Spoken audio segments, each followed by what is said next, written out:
আসসালামু আলাইকুম বন্ধুরা, আমরা এই ভিডিওতে একেবারে ছোট্ট বাচ্চাদের জন্য প্রাথমিক পর্যায়ে যেগুলো বাচ্চারা ড্রয়িং শিখছে তাদের জন্য একটা দৃশ্য এঁকে দেখাবো সহজ কৌশলে। দৃশ্য আঁকার শুরুতে একটা বর্ডার করে নিলে ভালো হয়, পেন্সিল দিয়ে অথবা কোনো সাইন পেন বা মার্কার পেন দিয়ে কালার পেন দিয়ে নিলে আরও বেশি সুন্দর হয়। আমরা সুন্দর করে একটা বর্ডার করব। এই বর্ডারটা কি হবে? চতুর্ভুজ।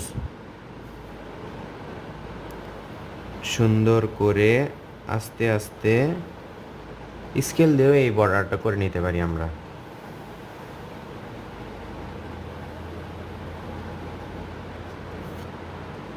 এই দাগের মাঝে আমরা এখন দৃশ্য আঁকবো।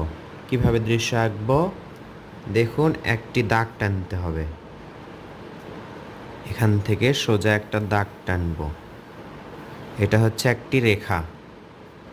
এরপর আমরা ত্রিভুজ আঁকবো। ত্রিভুজ, চতুর্ভুজ এবং বৃত্ত দিয়ে আমরা দৃশ্যটা আঁকবো। এখান থেকে একটা ত্রিভুজ, এখানে কিন্তু এক ত্রিভুজ হলো। এরপর এখান থেকে আরেকটা ত্রিভুজ, এরপর এখান থেকে আরেকটা ত্রিভুজ। তিনটা ত্রিভুজ আঁকার পর এখানে আমরা একটা বৃত্ত আঁকলাম। এরপর এখানে আমরা একটি চতুর্ভুজ আঁকব।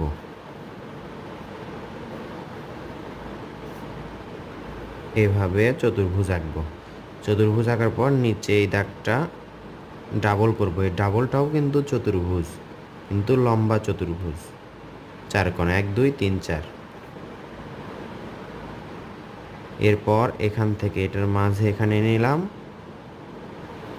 এখানে আমরা এখন ত্রিভুজ আঁকব। এভাবে করে এই তো ত্রিভুজ হলো। এর মাঝে দরজাটা চতুর্ভুজে আঁকব। এখানে একটা বৃত্ত, এখানে একটা ত্রিভুজ। আবার কি করব, এখানে একটা দুইটা সোজা দাগ দিয়ে এটা সোজা করে লেগে দিব, এটাও লেগে দিব। এরপর দেখুন এখান থেকে ঘুরে ঘুরে উপর দিকে যাব, আবার এখান থেকে একটু ঘুরে ঘুরে উপর দিকে যাব। এর নিচে আমরা এভাবে করে দাগ দিব। এবার এখান থেকে বক্ররেখা, তাহলে কি হলো, এই পাশে নদী হয়ে গেল। আর এই রেখাগুলো ডাবল করে দিতে হবে। এই শেষ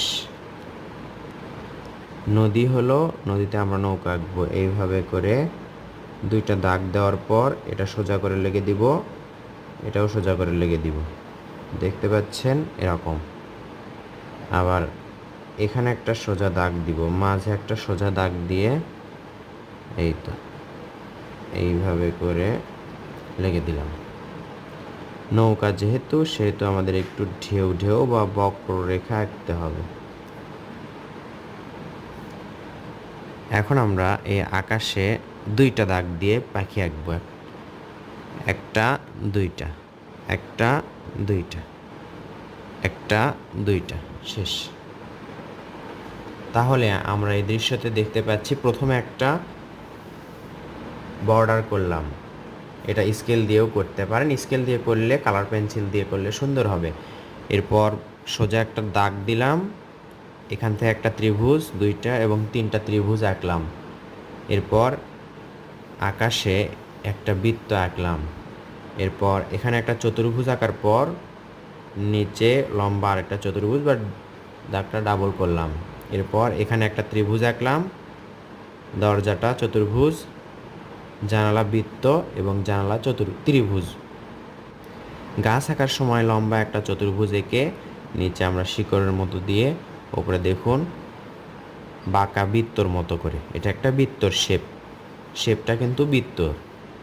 এরপর আমরা এখানে একটা বক্ররেখা, রেখা, ত্রিভুজ, চতুর্ভুজ, এবং বৃত্ত দিয়ে আমরা সুন্দর একটা দৃশ্য আঁকলাম। আশা করছি এভাবে প্রাথমিক অবস্থায় বাচ্চাদেরকে শেখাবেন, তাহলে তারা শিখতে পারবে এবং ধাপে ধাপে নতুন নতুন দৃশ্য আঁকতে পারবে। তাদের এটাই সহজ নিয়ম।